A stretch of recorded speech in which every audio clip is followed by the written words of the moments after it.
Hi, in this tutorial, we are going to place our focus under Science Paper 1. Categorically, targeting Science Paper 1 means we are trying to deal with physics. This is your tutor, Mr. Sensor, and if it is the first time on this YouTube channel, kindly hit on the subscribe button, turn on the notification bell to get notified when next I post a new video. If you're watching this on my Facebook page, kindly hit on the follow button, share the video, comment on the video, invite other exam devotees in an exam class, be it for the internal or the external grade 12 final exam preparation. So we're going to consider a 2020 paper 1 Gce exam where we're going to target a question involving what we can call a simple machine. When we talk about a simple machine, we're trying to talk about a device that is designed in order to make work easier. A very good example could be any machinery, could be any equipment, a wheelbarrow, a spoon, or any other machine, so long as it is directed to making work easier. Let's see the question. The question says figure B3.1 shows a pulley system. A pulley system under Science Paper 1 is said to be a wheel with a grooved rim. Under a pulley system, there are proper and other scientific terms that are associated. Such includes the effort.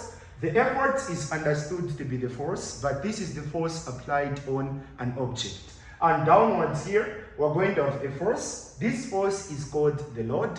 The load is best defined as the force overcome by the effort.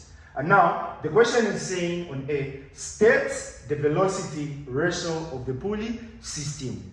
The velocity ratio under a pulley system under a simple machine is best found by counting the number of wheels or the number of ropes. So the number of wheels are best represented as circles. So there is this circle and there is this bottom circle, which means 1, 2. Or we can count the number of ropes, so I can say 1, 2.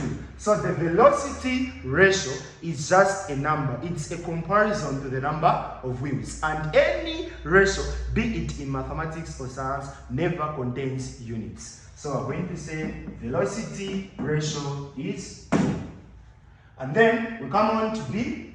If the efficiency of the pulley is 75%, what is its mechanical advantage? The first important thing to understand is that efficiency is how accurate a machine can operate without erroring. And as a result, no machine in one is 100% efficient because part of the work done is used to overcome friction. Now, we are trying to talk about a certain important term called mechanical advantage. Mechanical advantage is the ratio of the comparison of the loads to the effort expressed as a fraction.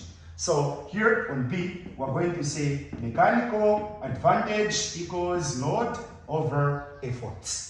Then, secondly, we're going to say the mechanical advantage has not been given because here we're going to find that we have the efficiency, which is 75%. So if we can check, we have the load, which means the load is 120 newtons, but we don't have the effort and we don't have the mechanical advantage. This is the formula that links mechanical advantage to load and effort. Now that it can't work out, we can use the formula for efficiency because this is what has been given. Hence, we're going to say efficiency equals to mechanical advantage over velocity ratio, but it can be expressed as a percentage. Suppose you are calculating for efficiency. So here we're going to say efficiency is equal to mechanical advantage over velocity ratio multiplied by 100%. The efficiency is 75. So I'm going to say 75 over the 700% is what I'm going to express here. And then this is going to be equal to mechanical advantage is what I'm looking for. And then I'm going to say over the velocity ratio is what I calculated in the first question as 2. Then I'm going to cross multiply. 100 times mechanical advantage, I'm going to get 100 mechanical advantage equals to 2 times 75, I'm going to get that is 150. and I'm going to divide by 100, and this side divide by 100. 100 and 100 cancels, so mechanical advantage equals I cancel a 0, I cancel a 0. Then I'm going to say 10 into 15 is going to give me 1.5. Mechanical advantage is a ratio, hence it cannot contain newtons or any scientific units. As I said earlier on to say, mechanical advantage is the ratio of the size of the load to the size of the effort expressed as a fraction. So mechanical advantage is equal to 1.5. That's the final answer.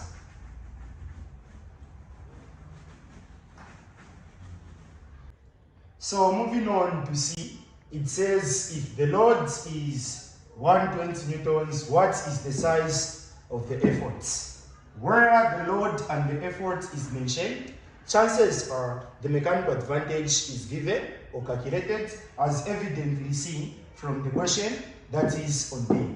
We're going to find that mechanical advantage equals to load, everything over efforts. And then the mechanical advantage is 1.5, which is equal to the load is the downward or bottom force that was given, which is 120 newtons, everything over the effort being our question.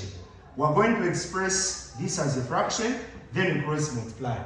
1.5 times effort is going to be 1.5 effort equals to 120 newtons. Then at this stage, we're going to divide over 1.5 over 1.5. 1.5 and 1.5 cancel, so the effort equals, if one wants to calculate without using a calculator, we're going to multiply by how we can be able to get rid of this decimal place. Since you have one decimal place, it means you can multiply by 10. We're going to multiply by 10, multiply by 10. Then 120 newtons times 10 is going to give us 1,200 newtons, everything over. When this point is gotten rid of, the 0 cancels. 15 times 1, it gives us a 15. Finally, we're going to say the size of the effort equals 15 here, 1.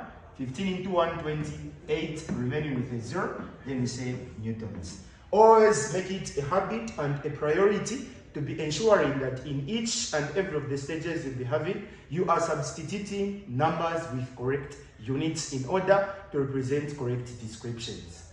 And I hope you can find this video very much beneficial and use it to relate it to the oncoming external exam or the final internal exam in November. What's more important is that you create more time in order to develop self-reliance, self-dependence until you can be able to get close to a better version of yourself. This has been Mr. Sensor from Sensor Academy School of Tuitions. And just like I said, kindly subscribe to this YouTube channel. Turn on the notification bell to get notified when next I post a new video. And if you're watching this on Facebook, kindly turn on the follow button, share the page, and comment and like the video. So from now till next time, it's a very goodbye.